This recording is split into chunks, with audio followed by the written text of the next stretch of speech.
Nobody warns you about the moment your food turns against you, but it's happening right after you press reheat.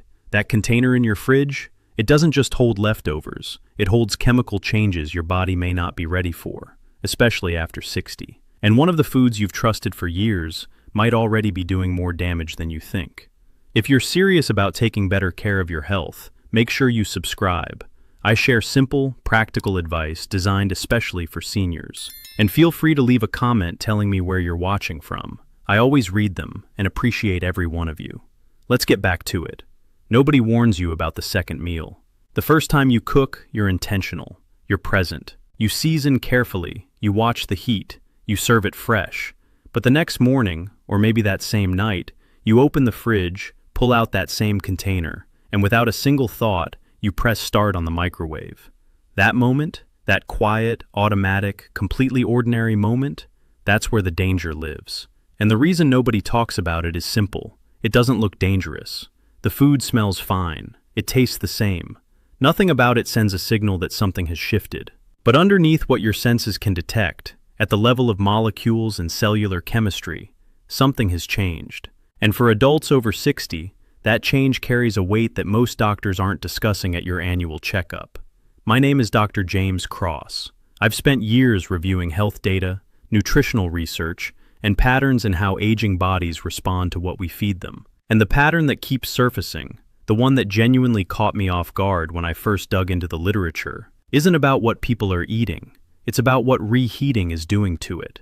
Published research in food chemistry has confirmed something that should be common knowledge, but isn't. Heat doesn't simply warm food. It restructures it. At a molecular level, repeated heat exposure triggers the formation of compounds, heterocyclic amines, lipid oxidation byproducts, nitrosamines, all linked in peer-reviewed studies to inflammation, oxidative stress, and long-term cellular damage. And here's the part that matters specifically for you. After 60, your body's primary antioxidant defense, a molecule called glutathione, begins a clinically documented decline, which means your ability to neutralize these compounds weakens precisely when your exposure to them is highest. You've been reheating, your defenses have been quietly fading, and no one connected those two facts for you. Now here's where this gets uncomfortable. One of the 5 foods I'm covering today is something most health-conscious people eat because they believe it protects them. It's recommended by nutritionists. It's celebrated in wellness content. You've probably had it this week, maybe yesterday, but when you reheat it, the chemistry shifts in a direction that may be doing the exact opposite of what you intended. Before we go further, think honestly. How many times this week did you reheat a meal without a second thought? Once? Every day? If the number surprised you, good. Sit with that. Because this conversation was built for that exact habit. Drop your number in the comments. I'll be reading them. We're going through 5 foods today, starting from the least alarming and building toward the one that stopped me cold when I first saw the research. By the end, you'll never look at your leftovers the same way again. Let's get into it. Here's something nobody told you in school. Heat has a memory. Not in the way a person remembers, but in the way chemistry remembers. Every time thermal energy passes through a food compound, it leaves a record, a structural alteration, a molecular shift that doesn't reverse when the food cools back down. And the second time you apply heat to that same food, you're not starting fresh. You're compounding what the first round already began. That's the piece of the puzzle most people are missing entirely. We've been taught to think about food in simple terms: calories, protein, carbohydrates, vitamins, what's in it, what it gives us. But that framework completely ignores a critical variable: what cooking and reheating actually do to those nutrients at a chemical level before they ever reach your bloodstream. Let's break this down plainly. When food is first cooked, proteins begin to denature. Their structure unfolds under heat. Fats begin to oxidize. Their molecular bonds weaken and break. Natural compounds rearrange into configurations your body wasn't necessarily designed to process in large quantities. That's already happening the first time. But researchers in food science and nutritional biochemistry have documented that the second heat exposure, the reheat, accelerates this process significantly. The compounds formed aren't just different, they're more concentrated, more biologically active, and in several cases, more damaging. A 2019 analysis published in the journal Food Chemistry found that repeated thermal processing of protein-rich foods measurably increased the concentration of advanced glycation end products, AGEs, compounds directly linked to accelerated cellular aging and systemic inflammation. These aren't theoretical risks. They're measurable changes happening inside the food sitting on your plate. Now layer this with something biological. Your body was designed with remarkable defense systems, antioxidant networks capable of identifying and neutralizing a wide range of harmful compounds before they cause lasting damage. But those systems run on resources: glutathione, vitamin E, superoxide dismutase. And clinical research in aging biology has clearly demonstrated that after 60, the production of these defensive molecules declines, not dramatically overnight, but steadily, consistently, year after year. So you have two things happening simultaneously. The food is generating more harmful compounds with every reheat cycle, and your body's capacity to intercept those compounds is shrinking with every passing year. Neither one alone would be cause for serious alarm. Together, repeated over months, repeated over years, the picture shifts. And here's what makes this especially unsettling. There's no signal, no smell that changes, no taste that warns you, no immediate reaction that tells you something is wrong. The accumulation happens in silence. It happens in the background of completely ordinary life, in kitchens that look perfectly fine, in meals that taste exactly as expected. You won't feel this happening, but your cells will register every single exposure. That's why what comes next matters, because the 5 foods I'm about to walk you through aren't random. They were selected specifically because the science around them is documented, the risk under repeated heat is measurable, and most people consuming them have no idea.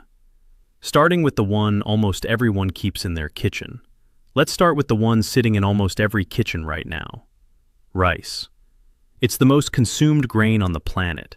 Billions of people eat it daily. It's affordable, filling, easy to prepare, and for most households, it's the default leftover. You cook a large pot, you store what's left, and tomorrow you reheat it. Simple, routine, completely unremarkable. And that's exactly what makes it dangerous. Not because rice itself is harmful. In its fresh, properly handled state, rice is a perfectly reasonable staple food. The problem isn't the grain. The problem is what begins happening to it the moment it starts cooling, long before you ever reach for it the next day. Here's what the research shows. Rice naturally harbors spores of a bacterium called Bacillus cereus. These spores are remarkably resilient. They survive the initial cooking process, entirely unaffected by the heat. When cooked rice begins to cool and sits at room temperature, those spores activate. They germinate, they multiply. And as they do, they produce toxins, specifically diarrheal and emetic toxins that are byproducts of bacterial activity embedded directly into the food itself. Now here's the part that changes everything. When you reheat that rice the next day, you kill the bacteria. The reheating does what you expect it to do. It eliminates the living organisms. But the toxins those bacteria already produced, they're heat stable. A 2021 review in the International Journal of Food Microbiology confirmed that the toxins secreted by Bacillus cereus during the cooling window are not neutralized by standard reheating temperatures. They survive. They remain embedded in the food, and they enter your body with every bite of what looks and tastes like a perfectly normal meal. You didn't reheat bacteria. You reheated what bacteria already left behind. That distinction matters enormously because it means the threat isn't visible, it isn't detectable by smell or taste, and it isn't eliminated by the very action most people assume makes leftover rice safe to eat. Now consider what happens when this meets an aging gut. Clinical research in gastroenterology has documented that intestinal barrier integrity, the lining that regulates what passes from your digestive system into your bloodstream, weakens progressively with age. A compromised gut barrier means harmful compounds that might have been partially filtered in a younger system now cross more freely into circulation. The inflammatory response triggered by bacterial toxins becomes harder for the body to contain and resolve quickly. What might have caused a brief episode of digestive discomfort in a 35-year-old can translate into a more prolonged and systemic response in someone over 60. And most people never connect the dots. They feel off for a day. They assume it was something else. They reheat rice again the following week. The pattern continues. The exposure accumulates. Here's what the research actually recommends. Rice that won't be consumed immediately should be cooled rapidly, within 1 hour, and refrigerated. It should be reheated only once, to a temperature that reaches the core of the food, and consumed immediately after. The window between cooking and safe consumption is narrower than most people realize. 1 pot of rice, handled casually, reheated twice, left out an hour too long, that's not a dramatic scenario. That's a Tuesday in most households. And if rice, the mildest entry on this list, carries this level of documented risk under standard kitchen conditions, what does that tell you about what's coming next? Because the next food is something entirely different, something most people consider a cornerstone of healthy eating. And what repeated heat does to it reaches well beyond bacterial toxins. It gets into your cells. If rice was the warning shot, chicken is where the conversation gets serious. Because unlike the bacterial risk hiding in leftover rice, what happens to chicken under repeated heat isn't about contamination from outside the food. It's about a transformation happening inside the protein itself. A chemical shift that takes something your body genuinely needs and quietly turns it into something your body has to defend against. Let's talk about why. Chicken is lean. It's high in protein. It's the foundation of meal prep culture, the default recommendation of every fitness guide, the go-to choice for anyone trying to eat deliberately and well. And none of that is wrong. Fresh, properly cooked chicken is a genuinely solid nutritional choice. But here's what changes when you cook it, refrigerate it, and apply heat to it again. Proteins are structurally complex molecules. Under heat, they denature. Their carefully folded architecture collapses and reorganizes. That process is irreversible. Once a protein has been denatured by cooking, it cannot return to its original structure. When you reheat it, the process doesn't restart from zero. It continues from where it left off, pushing those already altered proteins further down a chemical path they cannot walk back from. What forms along that path are compounds called advanced glycation end products, AGEs. AGEs are produced when proteins and sugars interact under heat in a process called the Maillard reaction. They accumulate in food with every heat cycle, and research published by scientists at the Icahn School of Medicine at Mount Sinai found that diets high in AGE-rich foods were directly correlated with elevated markers of oxidative stress and systemic inflammation in study participants. These aren't marginal findings. The relationship between AGE accumulation and accelerated cellular aging is one of the more robustly documented areas in nutritional biochemistry. And the impact doesn't stop at inflammation. AGEs interfere with normal cellular function by binding to specific receptors, aptly named RAGE receptors, triggering inflammatory cascades that, over time, contribute to tissue stiffness, vascular damage, and declining organ function. Your kidneys, your joints, your arterial walls, all of them register the long-term burden of AGE accumulation.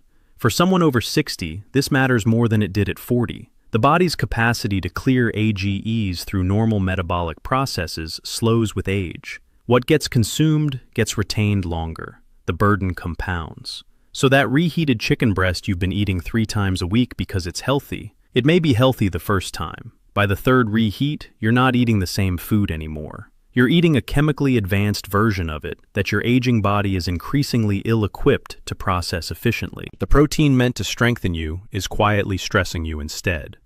And if that realization is uncomfortable, it should be.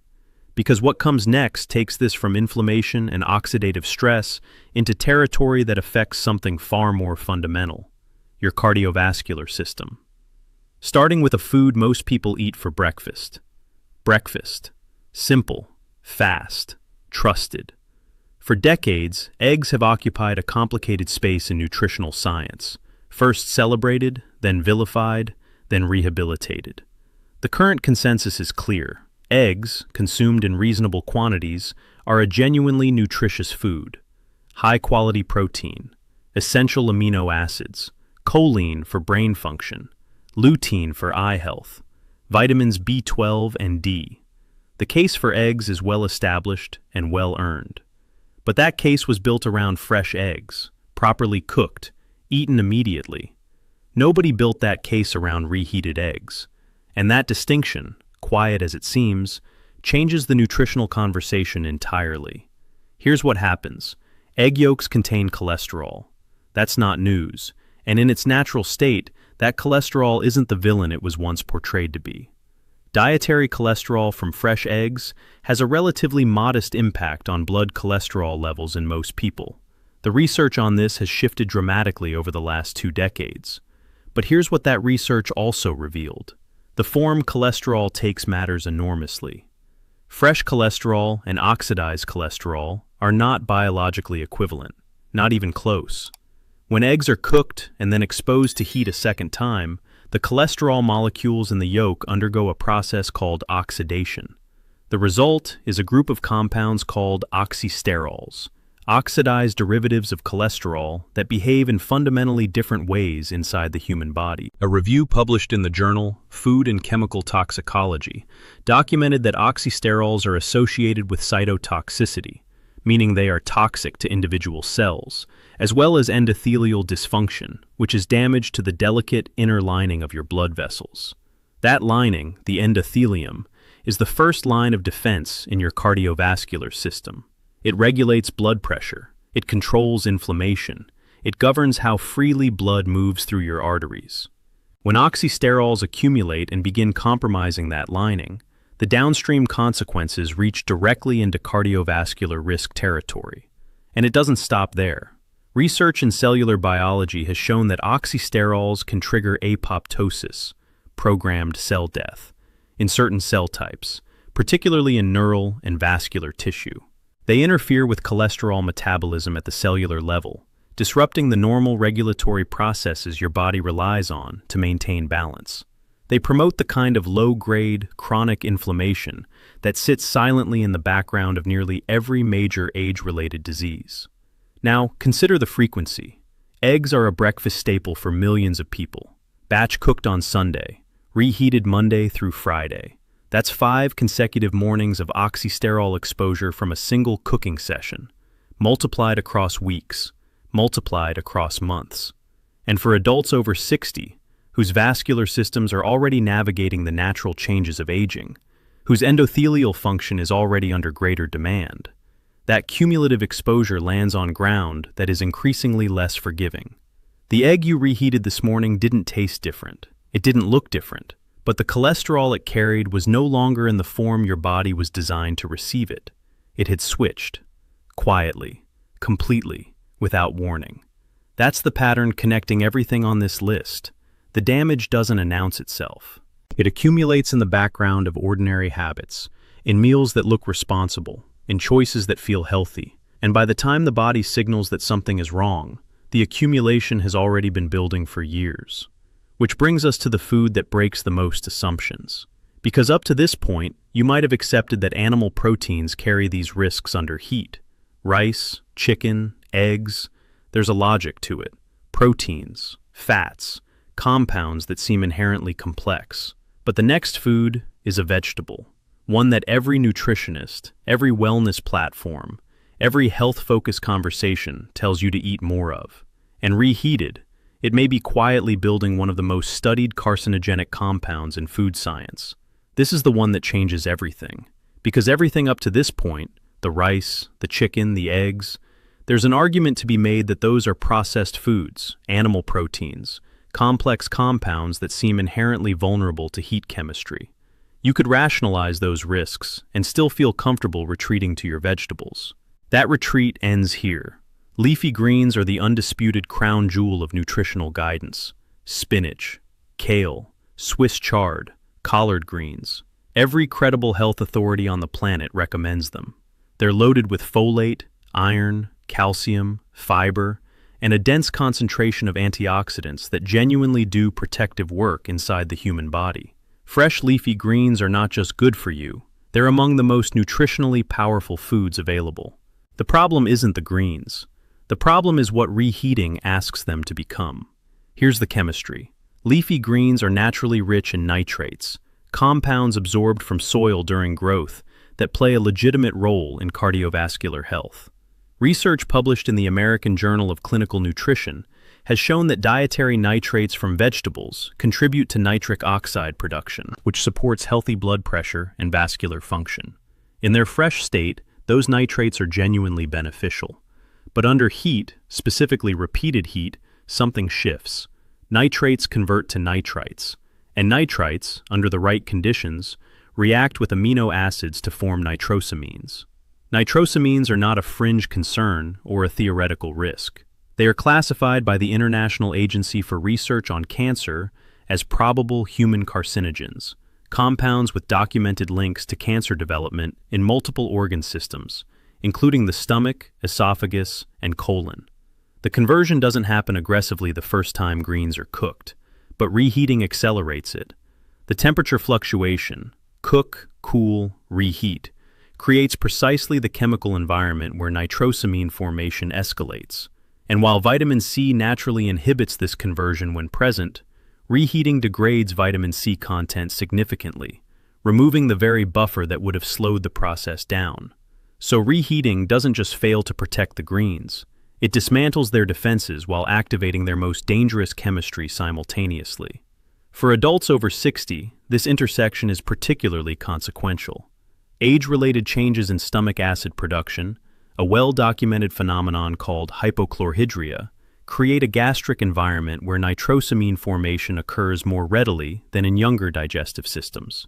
The body's own biological shift accelerates the exact chemical process that reheating already initiated. The food your doctor told you to eat more of. The food you added to your plate specifically because you were trying to protect your long-term health. Reheated. It may be contributing to the very cellular damage you were trying to prevent. That's not a minor footnote. That's a fundamental reframe of a habit millions of people repeat without question every single week. But as alarming as that is, it is not the most surprising food on this list. What's coming next is something quieter, more unexpected, something researchers themselves didn't anticipate finding at the level they did. And it doesn't just affect your cells, it reaches your DNA. Nobody saw this one coming, not the average person managing their diet. Not even researchers initially, when they began systematically studying how thermal processing affects different food categories. Because mushrooms don't carry the obvious chemical complexity of animal proteins.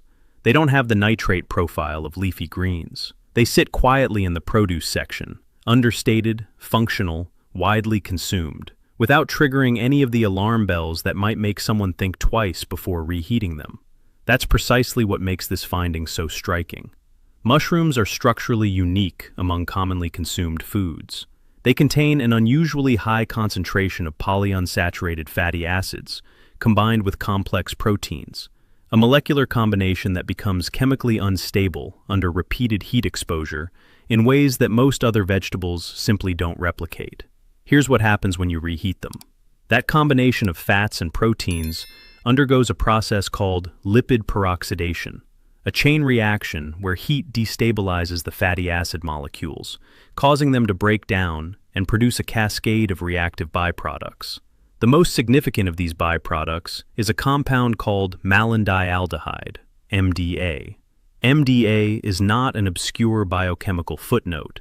It is one of the most widely used biomarkers in oxidative stress research, precisely because of what it signals inside the body. A comprehensive review in the journal Oxidative Medicine and Cellular Longevity confirmed that elevated MDA levels are directly associated with DNA strand damage, meaning this compound doesn't just stress your cells from the outside, it interacts with your genetic material itself. It interferes with the integrity of the very blueprint your body uses to replicate, repair, and sustain healthy tissue. This isn't digestion anymore. This reaches deeper than inflammation or vascular stress. This touches the foundational instructions your cells operate from. And for adults over 60, the implications compound in a specific and documented way. DNA repair mechanisms, the biological systems your body uses to identify and correct genetic damage before it propagates, decline measurably with age. Research in molecular gerontology has confirmed that the efficiency of these repair pathways drops significantly across the decades. Damage that a younger body might identify and correct within hours can persist longer in an aging system, accumulating across cellular generations before the body successfully addresses it. So the MDA produced from reheated mushrooms isn't meeting a fully equipped defense system. It's meeting one that has been gradually standing down for years. The damage doesn't happen in a single meal. It happens in the pattern: Tuesday's reheated stir-fry, Saturday's leftover soup, the mushrooms you added specifically because you read they were good for immune function, reheated repeatedly over time. They may be quietly undermining the very cellular machinery that keeps you well. Silence. No signal, no warning, just accumulation. But here's where this conversation has to turn. Because everything covered in these chapters, every compound, every chemical shift, every documented risk, it all points toward the same conclusion. And that conclusion isn't fear. It's something far more useful. Everything I've just walked you through, the bacterial toxins in rice, the AGEs accumulating in reheated chicken, the oxysterols forming in eggs, the nitrosamines building in leafy greens, the DNA-level activity of malandialdehyde from mushrooms. None of it was shared to frighten you out of your kitchen. It was shared because you deserve to know. Because the single most powerful thing standing between where your health is today and where it could be 5 years from now isn't a prescription. It isn't an expensive supplement protocol or a dramatic dietary overhaul. It's information. Specific, accurate, actionable information about the ordinary habits that quietly shape your biology every single day. And reheating is one of those habits. So let's talk about what actually changes from here. The practical adjustments are simpler than you might expect. Cook smaller portions where possible, enough for one sitting rather than multiple reheats. When batch cooking is necessary, cool food rapidly, store it correctly, and commit to reheating it only once, to a thorough internal temperature, consumed immediately after. For leafy greens specifically, consider eating them fresh or lightly steamed rather than reheating previously cooked portions.